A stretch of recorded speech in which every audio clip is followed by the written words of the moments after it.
Bienvenue à tous. On dit des villes africaines qu'elles disposent d'une opportunité sans précédent de façonner un futur urbain durable, résilient et inclusif. Et pour y arriver, il faut répondre aux pressions intenses exercées par les populations et les activités économiques. Objectif, faire face notamment aux enjeux climatiques et sanitaires. Comment les villes peuvent-elles catalyser la transformation structurelle du continent? Analyse sur ce plateau avec Beaugrain Doumong. Vous êtes socio-ingénieur. Merci d'avoir répondu à notre invitation. Bonjour Gaëtan, bonjour à vos téléspectateurs et je vous remercie pour votre invitation. D'entrée, quand on parle de ville durable, que faut-il en retenir? La ville durable, c'est beaucoup de choses. La ville durable, c'est du bâti. La ville durable, c'est également de l'espace de manière générale. Et j'entends par espace la nécessité de concevoir le déploiement de l'urbain à travers l'assainissement, à travers les chaussées et à travers les personnes qui dynamisent en fait cet élan-là. Seulement, il faut considérer aujourd'hui que le monde se déploie dans une logique frénétique, dans une course au progrès, au toujours plus, une sorte de course folle, finalement poussiéreuse dans son sillage de défis, notamment au plan environnemental. Et cela dans un contexte où l'humain se déchire, où la matière urbaine s'effrite, où la biodiversité se dégrade et où finalement on a l'impression que les agglomérations s'enflent et continuent de grandir sans agglomérer. Donc on est finalement dans une espèce de mosaïque de défis qui nous invite, me semble-t-il, à un retour à un certain nombre de fondamentaux qui gisent dans la durabilité et plus que jamais dans l'humain. L'humain étant l'aune ici à l'échelle de laquelle il est possible de quantifier l'épaisseur de la ville et spécifiquement de la ville durable. Et alors précisément, quels sont les leviers à mobiliser pour promouvoir simultanément un développement social et économique tout en assurant la résilience des services et des infrastructures et face à ce défi qu'est le changement climatique aujourd'hui? Le changement climatique est un défi systémique. Il faut comprendre aujourd'hui que c'est la course du monde qui nous a menés justement dans cette trajectoire frénétique que j'évoquais tantôt à ce genre de défis-là qui finalement mettent l'humain dans une position difficile parce que l'humain doit être en mesure de se réinventer désormais dans un monde qu'il ne comprend plus, dans un monde qui est devenu extrêmement difficile à concevoir et à appréhender. Nous avons, au-delà des températures qui s'élèvent, nous avons également les précipitations qui croissent. Donc on arrive finalement à avoir des inondations et un certain nombre de catastrophes naturelles qui complexifient l'appréhension de la notion même du changement climatique. Et cela a un impact dans la ville parce que la ville est le lieu d'un certain nombre de mutations, d'un certain nombre de migrations également, qui a pour vocation à permettre aux humains de se déployer dans cet environnement-là. Et comment est-ce qu'on y arrive? C'est justement en positionnant en fait une logique de développement centrée sur la nécessité de penser la transition et la transition écologique. Et qui dit transition écologique dit justement logique d'ensemble. Donc il faut déjà qu'il y ait un cap qui soit fixé, notamment par les pouvoirs publics, et qui engage l'ensemble de l'administration, du secteur privé et des populations de manière générale dans une dynamique collective qui vise à aller vers la réduction des émissions de gaz à effet de serre de manière générale. Et cette réduction peut passer par différents secteurs d'activité et s'atteler aux différentes activités humaines de manière générale. Alors, et face à ces réalités, on se pose la question, quel modèle de gouvernance pour assurer ces missions? Justement, la transition écologique est avant tout un modèle de gouvernance. C'est-à-dire que à partir du moment où un État décide justement de se déployer dans une logique de transition écologique, il invite l'ensemble justement de l'appareil d'État et de ces différentes déclinaisons dans cette même logique-là. Vous prenez l'exemple d'un ministère des Finances, par exemple, qui aurait pour vocation à ne plus simplement se cantonner aux chiffres, mais aussi à penser le marché du carbone et à penser la contribution justement de l'État à la réduction des émissions de gaz à effet de serre. La transition écologique peut également se répercuter dans le secteur agricole, qui est un secteur extrêmement touché par les impacts du changement climatique, d'où la nécessité de la résilience ici qui prend tout son sens dans la capacité que l'on peut avoir à permettre aux agriculteurs de s'adapter à ces aléas. Ça passe par de l'information, ça passe par de la donnée et ça passe justement par la diffusion d'un certain nombre de pratiques qui soient éco-responsables. Alors, vous évoquez des des terminologies comme humanité déchirée, agglomération non agglomérante. Qu'est-ce que cela implique? Déjà, ceci est un vaste sujet. Maintenant, il faut comprendre que dans la dynamique urbaine qui est la nôtre, nous sommes travaillés par la double nécessité de contenir l'étalement des villes tout en maintenant intacte la capacité de leurs habitants à faire société. Et cela est important, pourquoi? Parce que tout simplement, nous ne vivons heureusement pas seuls. Et n'étant pas seuls, nous sommes de fait invités à construire l'espace, à construire la ville avec l'autre, ce concitoyen qui nous est consubstantiel et dont l'engagement nous est vital.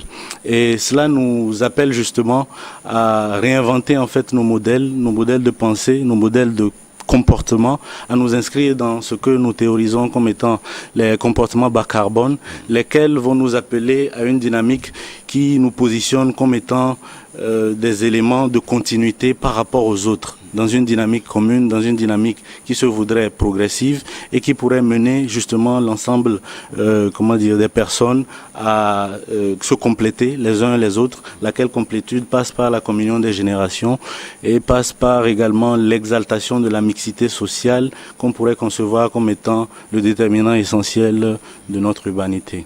Alors, et comment consolider cet humain qui se déchire et renforcer ces agglomérations qui n'agglomèrent plus? La consolidation de l'humain, je pense, s'adosse avant tout à la mixité sociale. Parce que dans la ville, la ville est le lieu même de la diversité. On accueille des personnes qui nous viennent d'ailleurs et ce flot de population qui passent, qui vont et viennent font également l'épaisseur de la matière urbaine. Et c'est avant tout à l'échelle de l'humain que cela peut se représenter. Et donc, lorsqu'on est dans des espaces, notamment dans cette logique de décentralisation qui est la nôtre, on peut concevoir justement le développement des villes à de petites échelles, mais ce développement ne sera véritablement que si les hommes qui font cette ville sont en mesure de représenter une chaîne extrêmement solidaire qui les invite dans un élan commun. Et j'entends ici par élan commun la capacité à s'approprier l'espace déjà et à le construire dans une vision partagée. D'où la nécessité justement de la participation qui est vitale et extrêmement fondamentale au déploiement de l'urbain. Maintenant, pour ce qui concerne les agglomérations qui n'agglomèrent plus ou pas, je pense que c'est un terme qui est à la base celui d'Alain Lipietz, un député européen écologiste qui tentait, me semble-t-il, de problématiser l'étalement urbain, le phénomène de l'étalement urbain, en le pitchant dans cet assemblage de mots que j'aime bien personnellement et qui est à la fois une ironie et un oxymore. Maintenant, l'étalement urbain est une donnée, c'est un constat, c'est quelque chose qui est extrêmement établi et qui est palpable. Et on ne peut pas se limiter justement à le regarder comme tel, parce que c'est un problème. Et pour tout problème, il faut une solution. Donc si on est d'accord là-dessus, on peut s'aventurer sur le terrain de la solution en commençant d'abord par la considérer comme n'étant pas tacite, comme étant le résultat d'un parcours, un parcours auquel participent les différentes personnes qui font la ville justement, d'où la nécessité de cette participation que j'évoquais tantôt. On peut également interroger la nécessité pour la société civile de s'approprier en fait la question de l'étalement urbain et de sensibiliser les populations, laquelle sensibilisation est véritablement importante parce qu'elle préfigure l'action commune. Et au-delà de la sensibilisation, on pourrait même aller plus loin pour interroger l'État dans son rôle crucial et ce rôle régalien de définition et de clarification des limites de l'urbain. Parce que l'urbain n'a pas de définition consensuelle en Afrique. On pourrait parfois le regarder sous l'angle de la démographie et d'autres fois sous l'angle de l'espace. Donc cette notion de clarification et de définition est vitale pour pouvoir alimenter des politiques qui soient crédibles, qui soient cohérentes vis-à-vis des objectifs qu'on se fixe. Mais encore avant de se fixer des objectifs, je pense qu'il y a une étape qui est nécessaire, c'est celle d'un conclave qu'on pourrait imaginer. Le but étant d'exalter aussi la capacité des populations et des différentes parties prenantes de l'urbain dans une dynamique qui consisterait à définir justement le cadre autour duquel on peut penser le développement urbain durable. J'appelle donc de tous mes voeux. Alors, Monsieur Dumont, sur l'aspect humain, est-ce que vous pensez que une certaine, ce que vous appelez l'interhumanité devrait être la condition sine qua non? Effectivement, tout simplement parce que, comme le disait Paul Ricoeur, pour qu'il y ait du soi, il faut qu'il y ait de l'autre. de façon naturelle, l'homme naît dans un espace qui l'amène justement à se mouvoir et à se développer à travers l'autre. Et c'est cette interhumanité, cette nécessité d'agir avec l'autre, cette nécessité de construire et parfois même de se représenter dans l'autre qui fait justement que l'humain est la mesure essentielle de la ville durable. Parce qu'il n'y a pas de ville durable sans capacité des hommes à se mouvoir ensemble. Il n'y a pas de ville durable si on ne mesure pas à l'échelle de l'homme les impacts justement que l'on produit. Et si ce n'est pas à l'échelle de l'homme qu'on peut avoir les comportements qui permettent de déployer une logique de transition, une logique de transition écologique. Les villes africaines se ressemblent les unes aux autres par rapport aux défis auxquels elles sont confrontées, de la nécessité d'aller vers des états généraux de l'urbain africain. Effectivement, je pense que ça rejoint un peu l'idée que j'évoquais tout à l'heure, c'est-à-dire qu'il faut penser un cadre véritable qui permette de déployer l'urbain en Afrique. Et déployer l'urbain en Afrique, c'est d'abord penser aux différentes spécificités qui entourent le phénomène de l'urbanisation de manière générale et à ces différentes interactions sur la vie dans la société. Et ce cadre-là pourrait justement être celui des États généraux de l'urbain. Et quels seraient alors les objectifs de ces États généraux ? Je pense que ces États généraux pourraient commencer d'abord par clarifier, comme je le disais tout à l'heure, les limites de l'urbain en Afrique. Mais à l'échelle d'un pays, il y a plus que ça. La ville est le lieu de nombreuses mutations, c'est aussi le lieu de nombreuses migrations. Et ces migrations sont issues des personnes qui se jettent sur les routes de l'exode parce qu'elles sont soit en quête d'un mieux-être, parce qu'elles fuient peut-être les catastrophes naturelles ou les zones de conflit. Et donc, lorsqu'on songe par exemple que dans la ville de Kampala, en Ouganda, dont l'emprise a quintuplé en 20 ans, on se déploie aujourd'hui dans une logique par rapport à Kisumu au Kenya, qui est une logique de conurbation. On pourrait imaginer à terme que cet espace se retrouve finalement devenir une seule ville qui s'étend sur 300 km. C'est dire si la problématique est grande. Quand on songe également qu'une ville comme Dakar n'a que 34% d'espace vert par rapport à l'échelle de son territoire, alors que dans une ville comme Lagos, on n'est que sur 3%. Quand on pense également au désert du Sahara, qui en un siècle, par exemple, s'est étendu d'une surface qui équivaut à peu près à la superficie du Nigeria, quand on pense que les villes se développent et s'étalent dans une logique qui les amène finalement à les notions qui nous permettent de dire que d'ici 2027, les villes pourraient avoir consommé sur un espace d'à peu près 20 ans, une superficie de 5,87 millions de kilomètres carrés. Imaginez 104 fois la superficie du Togo, c'est énorme. Quand on pense à tout cela, je pense qu'il serait important véritablement de revenir tout simplement à la nécessité de comprendre les phénomènes migratoires qui alimentent le développement des villes. Et comprendre les phénomènes migratoires qui alimentent le développement des villes, c'est d'abord cartographier les différents types de migration et ensuite d'analyser leurs impacts sur, par exemple, l'habitat précaire. Et je me permets, si vous le permettez, justement de m'étaler un peu là-dessus, parce que le continent se déploie dans un contexte sécuritaire qui est extrêmement difficile et qui nous amène à considérer que l'habitat précaire et les poches de pauvreté doivent être véritablement étouffées pour éviter justement que le développement de l'urbain ne s'aligne avec le développement de l'insécurité. Et vous savez que dans ces étoiles de Sidi Moumen, Maï Binbin a décrit en fait l'appartenance d'un certain nombre de terroristes des attentats de Casablanca au Maroc à un certain nombre de quartiers qui étaient des bidonvilles. Et donc, on comprend très vite, lorsque plus tard, Nabil Ayouch, dans un film que je vous invite à regarder, qui s'appelle Les Chevaux de Dieu, a décrit en fait ce phénomène et toutes les joutes, tous les procès qui se sont lancés, mettant au banc plus de 50 accusés et plus de 700 suspects. Peut-être qu'il essayait dans ce élan-là de garantir un repos paisible aux personnes qui sont décédées dans le cas de ces attentats. Mais au-delà de ceci, ce qu'il est important de retenir, c'est que nous devons tirer des enseignements et éviter que les quartiers précaires, les quartiers difficiles ne deviennent des poches d'insécurité. Oui, justement, comment guérir les villes africaines lorsqu'elles sont sous cette pression démographique? Justement, c'est en fait la pression démographique qui contribue justement à alimenter le développement de ces quartiers précaires. Pourquoi? Parce que la ville déçoit beaucoup. Je conçois bien que l'éleveur de Korbangou ou de Tandjouaré décide parfois d'abandonner ses activités pour se lancer à la quête d'un mieux-être, d'un mieux vivre vers les capitales.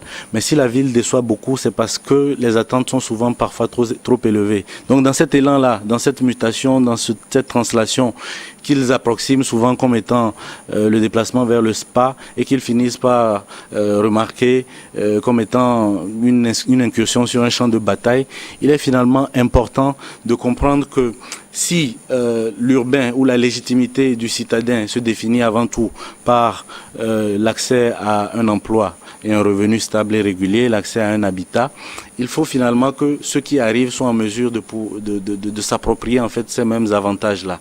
Et étant donné que cela est difficile, il est donc véritablement important de mener en fait des actions qui consistent à limiter cette pression migratoire sur les villes et à travailler sur le social, sur l'éducation, sur la promotion des femmes dans ces différentes zones qui seraient identifiées comme étant difficiles. Le but étant justement de permettre à travers les actions sociales d'étouffer le phénomène d'insécurité qui pourrait y naître. Alors aujourd'hui, les villes africaines explosent, la pression démographique est énorme. Est-ce que vous pensez que les États peuvent maîtriser ces flux migratoires ? Tout à fait. Mais il faut d'abord aller à la source des migrations, parce que les migrations ne naissent pas d'elles-mêmes. Il y a toujours des causes. Ces causes peuvent être liées justement à l'insécurité, aux catastrophes naturelles, comme je le disais tantôt, ou alors à la nécessité justement de fuir la pauvreté. Et en général, les personnes qui partent, qui se jettent de façon massive sur les routes de l'exode, viennent des milieux ruraux, qui sont des espaces moins développés que les villes. Et donc, elles partent à la quête de ce mieux-être que j'ai souvent évoqué ici, et qui consiste justement à avoir accédé à l'emploi, à un niveau de vie qui soit suffisant pour pouvoir supporter justement des personnes qui sont laissées dans des conditions parfois difficiles dans ces milieux ruraux-là.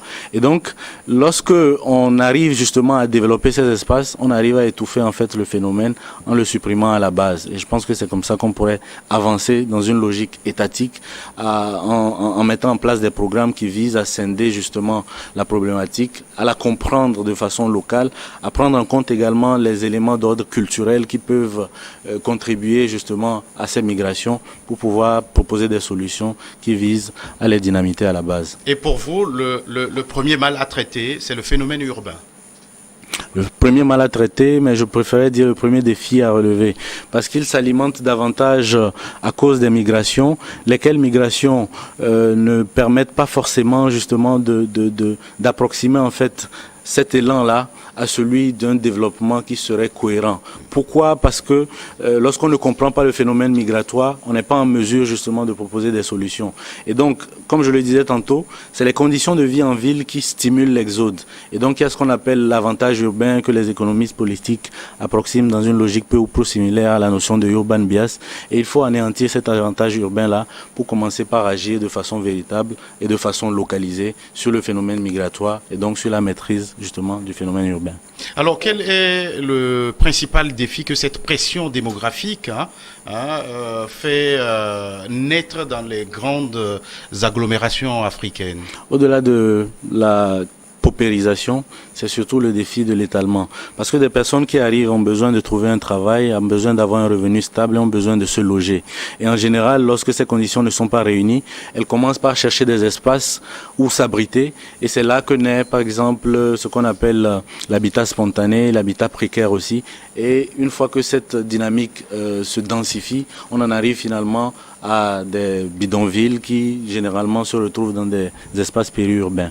Bougrain Doumong, nous allons marquer une toute petite pause, le temps d'une nouvelle édition du journal sur votre chaîne.